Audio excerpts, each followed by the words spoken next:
Here is something that will make you uncomfortable. The average American feels like they are doing okay. Not great, not rich, but okay. They have a job, they have a car, they probably have a Netflix subscription and a credit card. They tell themselves they are managing fine. And statistically, they are one missed paycheck away from not being able to pay rent.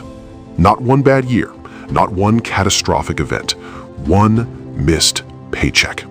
That is not a scare tactic. That is a Federal Reserve survey result, repeated, confirmed year after year by multiple independent researchers. Approximately 37% of Americans cannot cover a $400 emergency without borrowing money or selling something. $400. That is a car repair, a dental bill, a plane ticket home for a family emergency. And we are not talking about people living in poverty. We are talking about median earners, people with jobs, people who, on paper, look fine. So what is actually going on? How is it possible that in the wealthiest country in human history, the average person is this financially fragile? Is it bad decisions? Is it the system? Is it both? Is it something nobody is actually talking about clearly? That is what this video is about. Not to make you feel bad, not to sell you a course about getting rich, just to lay out the numbers, plainly, and let you decide what you are looking at. Because the numbers are genuinely shocking. And once you see the full picture, a lot of things start to make a different kind of sense. Let us start with income, because everything begins there. The median household income in the United States right now sits at roughly $74,000 a year. That sounds like a reasonable amount of money. $74,000. You could live on that, right? Here's the problem with medians. They tell you where the middle is. They do not tell you what the middle actually feels like. $74,000 a year is about $6,100 a month before taxes. After federal income tax, state taxes, Social Security, and Medicare, you're looking at somewhere between $4,500 and $5,200 a month depending on where you live. Let's call it $4,800 to keep the math clean. Now start subtracting. Median rent in the United States crossed $1,900 a month in 2023 and has not come back down in any meaningful way. If you own, your mortgage, property taxes, and insurance together often land in the same range or higher, especially if you bought in the last 3 years. So you're down to roughly $2,900. A car payment on the average new vehicle is now over $700 a month. Car insurance for that vehicle, depending on your state, runs $150 to $250. Gas, maintenance, registration, call it $1,100 to $1,200 total for transportation, down to $1,700. Groceries for a family of 4 average around $1,000 a month. If you're single, $400 to $500 is not unusual anymore. Let's call it $700 for our median household math, down to $1,000. Utilities, internet, phone, health insurance premiums if your employer covers part of it but not all, childcare if you have kids, which can run $1,000 to $2,500 per child per month in most major cities, student loan payments, subscriptions you forgot you have. By the time you run the actual math, the median American household has somewhere between $0 and $300 of true discretionary income left each month, before any unexpected expense, before any savings, before anything. And $300 a month in savings takes about 16 months to build up that $400 emergency fund we talked about at the beginning, if nothing goes wrong for 16 months. Here is where the story gets darker. The savings rate in America has been in a long, slow, grinding decline for decades. In the 1970s, Americans saved around 12% of their disposable income. By the early 2000s, that had dropped to around 3%. During the pandemic, it briefly spiked to over 30% because people had nowhere to spend money and stimulus checks were landing. That felt like a correction, a reset. It was not. By 2023, the personal savings rate had fallen back below 4%. In some months, it dipped under 3%. Some economists tracking consumer behavior believe the real effective savings rate for working class and lower middle class households is closer to 0 or even negative when you account for the way credit card debt is quietly filling the gaps. Speaking of credit card debt, Americans now carry over $1.1 trillion in credit card debt. That's a trillion with a T. That number crossed a trillion for the first time in history in 2023, and it has not stopped climbing. The average household carrying credit card debt carries about $7,000 to $8,000. The average interest rate on that debt is now over 20% annually, which means if you make only minimum payments, and millions of people do because they have no other option, you're not paying off debt. You're renting money from a bank at a cost that compounds every single month. 20% interest on $7,500 is $1,500 a year in interest charges. That's $125 a month just to stay in place, not to pay it down, just to not fall further behind. And if you fall behind, the fees start. Late fees, over-limit fees, penalty interest rates that can push toward 29%. The math becomes almost deliberately punishing. There's a quiet absurdity here that's worth sitting with for a moment. The Federal Reserve raises interest rates to slow down inflation and make borrowing more expensive. This is supposed to cool the economy. What it actually does, in practice, is transfer wealth from people who carry debt to people who hold assets. If you own your home outright, if you have savings in a high-yield account, if you hold bonds, rising rates are good for you. If you carry a variable rate credit card and a car loan and a mortgage, rising rates are another bill arriving in the mail. The policy works the same for everyone.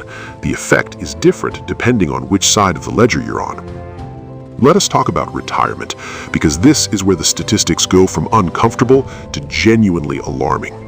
The average American approaching retirement age, meaning people in their late 50s and early 60s, has saved approximately $87,000 for retirement, according to Vanguard's annual How America Saves report. The median, which strips out the very wealthy who skew the average upward, is far lower. $87,000 for the average, but the median 401k balance for people nearing retirement is closer to $71,000. $71,000 for retirement. For the rest of your life.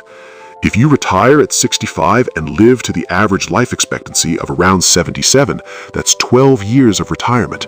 $71,000 divided over 12 years is about $5,900 a year, or roughly $490 a month. Social Security adds to that. The average Social Security benefit is currently around $1,700 a month. So you're looking at a combined retirement income of approximately $2,200 for the typical retiring American. The federal poverty line for a single person is $1,215 a month. So technically, the average retiree is above the poverty line. Technically. But remember our housing math from earlier. Rent alone for a basic one-bedroom apartment in most American cities exceeds $1,200. Medical costs rise sharply with age. Fidelity estimates that the average retired couple will spend approximately $315,000 out of pocket on healthcare over the course of their retirement. That's not covered by Medicare. That's in addition to premiums. There's a phrase economists sometimes use for this situation. They call it retirement inadequacy. It's a very calm, clinical term for what is actually a quiet catastrophe playing out in slow motion across tens of millions of households. And here's the thing. The people who are behind on retirement savings, for the most part, did not make frivolous decisions. They had children, they paid medical bills, they lived through a financial crisis in 2008 that wiped out housing equity they were counting on.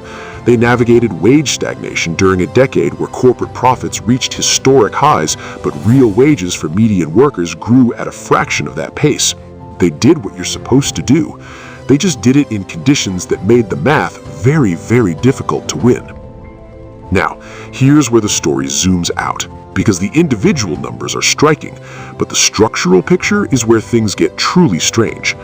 The United States economy is, by virtually every macro measure, enormous and successful. GDP growth, corporate earnings, stock market performance, productivity gains, innovation output. On paper, the American economy has been producing extraordinary wealth for the last several decades. So where did it go? This is not a conspiracy theory, it's just data. Between 1979 and 2022, productivity in the American economy grew by approximately 65%.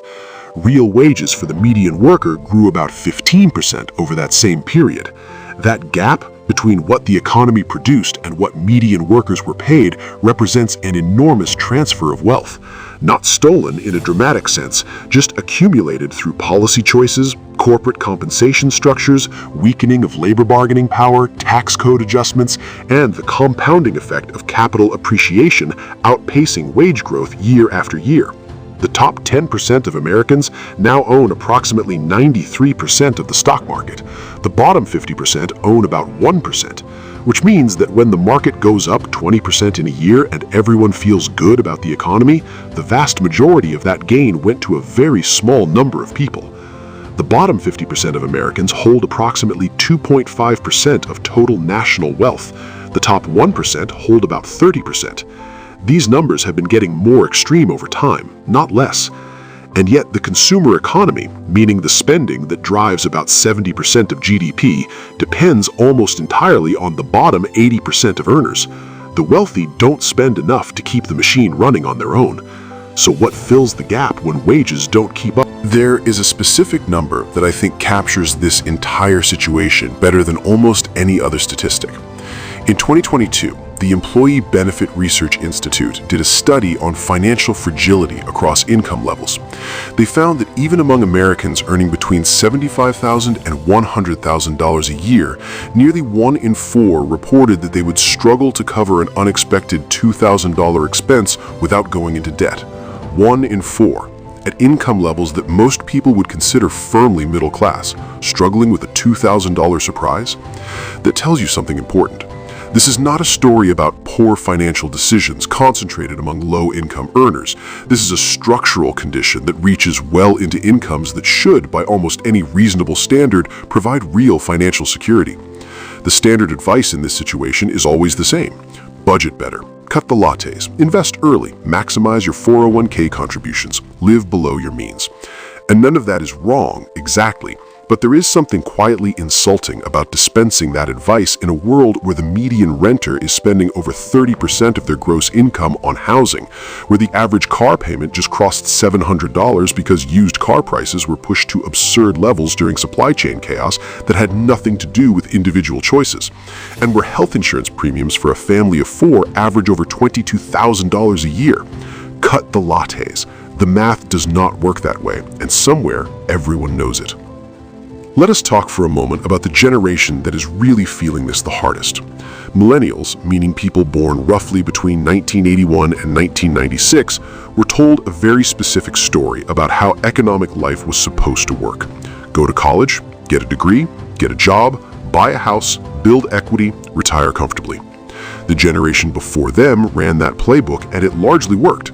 A house bought in 1985 for $100,000 might have been worth $350,000 by 2000 and close to $700,000 by 2020. You built wealth by owning the place you lived. It was passive, it was powerful. Millennials graduated into the worst job market since the Great Depression in 2008 and 2009. They entered the workforce with historic student loan debt. By the time they stabilized financially enough to consider buying homes, prices had been pushed to levels that required dual incomes and significant down payments that took years longer to accumulate than they did for previous generations. The home ownership rate for millennials at age 35 is still measurably lower than it was for boomers and Gen X at the same age, which means that the primary wealth-building mechanism of the American middle class, home equity, started later for them and compounded less. Then came 2020. The pandemic disrupted careers, wiped out savings for many, and was followed by an inflationary surge that hit renters disproportionately hard.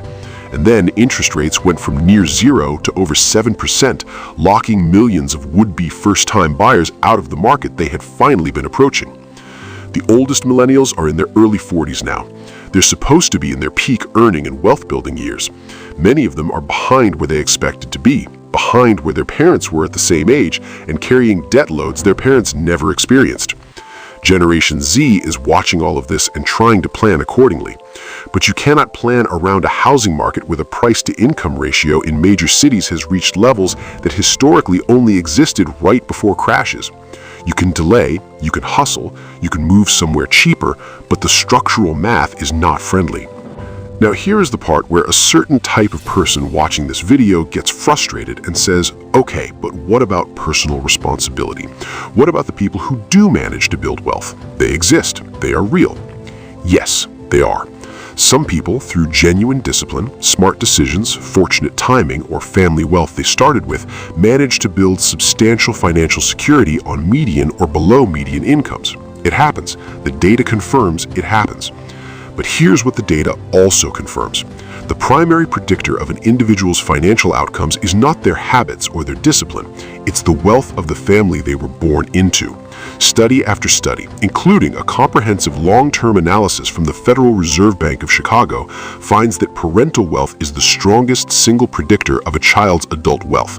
Stronger than education, stronger than income, stronger than behavior. Not because children of wealthy parents are smarter or work harder, but because wealth compounds in ways that are invisible until you look for them. A down payment gift from parents means no PMI, lower monthly payments, and 30 years of faster equity building. A car paid for in college means no auto loan and more savings in the critical first working years. An inheritance means a risk cushion that allows you to start a business or weather a job loss without going into debt spiral. Health insurance under a parent's plan until 26 means medical emergencies do not derail you at exactly the age when you're most financially vulnerable. None of this is visible in the narrative we tell ourselves about wealth and merit, but all of it is visible in the data. This does not mean effort is meaningless. It means effort operates within constraints, and the constraints are not equal. So, where does this all land? The average person in the wealthiest country in human history is working more hours per week than workers in most other developed nations. They're producing more per hour worked than at any point in history. And they are, by most objective financial metrics, more fragile than they were 40 years ago when the economy was a fraction of its current size. The retirement savings crisis is going to produce a wave of elderly poverty in this country that we are not remotely prepared for to fund through public programs. The Social Security Trust Fund faces funding challenges in the next decade that will require either benefit cuts or significant tax increases. Medicare costs continue to rise. State pension systems for public employees are dramatically underfunded. The debt load carried by households has become structurally embedded in consumption in a way that makes any serious correction extremely painful. If Americans pay down debt instead of spending, GDP contracts. If they keep spending on credit, fragility keeps building. Housing, which is both the primary need and the primary wealth-building tool of the middle class, has become a speculation asset for institutional investors and foreign capital in ways that were simply not true 2 generations ago. Single-family homes being purchased by large investment funds and rented back to people who can't afford to buy them is not a minor trend, it's a structural shift in who owns what. The financial system has become extraordinarily sophisticated at extracting small amounts of money from large numbers of people. Overdraft fees, late fees, convenience fees, minimum payments that maximize interest duration, buy now, pay later schemes that make impulsive purchases feel cost-free until the bills stack. Annual fee credit cards marketed as luxury status symbols to people who pay more in fees than they earn in rewards. None of this is illegal. Most of it is technically disclosed in documents nobody reads. All of it is perfectly calibrated to the behavioral vulnerabilities of people under financial stress, because financial stress makes people worse at financial decisions, which is the logical consequence and the actual business model. Here is what I want to leave you with. The average person did not create this situation. They were born into an economy that was already shaped by decades of policy decisions, corporate strategy, and structural inertia. They were handed a set of rules and told that following the rules would produce certain outcomes. And for a certain generation in certain decades, the rules worked. They are not working as reliably now. The data is unambiguous on this. But the more interesting question, the one that doesn't have a clean answer, is this.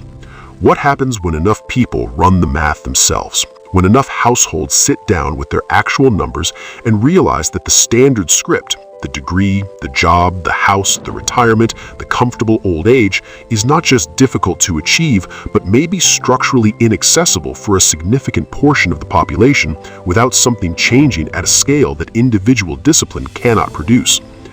People change their behavior when narratives break. We saw it in 2008. We saw it in 2020. We see it in falling birth rates, in young people renting indefinitely by choice, in the explosion of interest in financial independence communities, in the quiet but growing political volatility that tends to follow long periods of economic frustration. The average person is not stupid. They are running the numbers, slowly, in the background, while paying their bills and going to work and trying to seem fine. And they're starting to reach conclusions. What those conclusions lead to, and what anyone in power decides to do before they arrive, is the story we are all still inside. We just don't know the ending yet.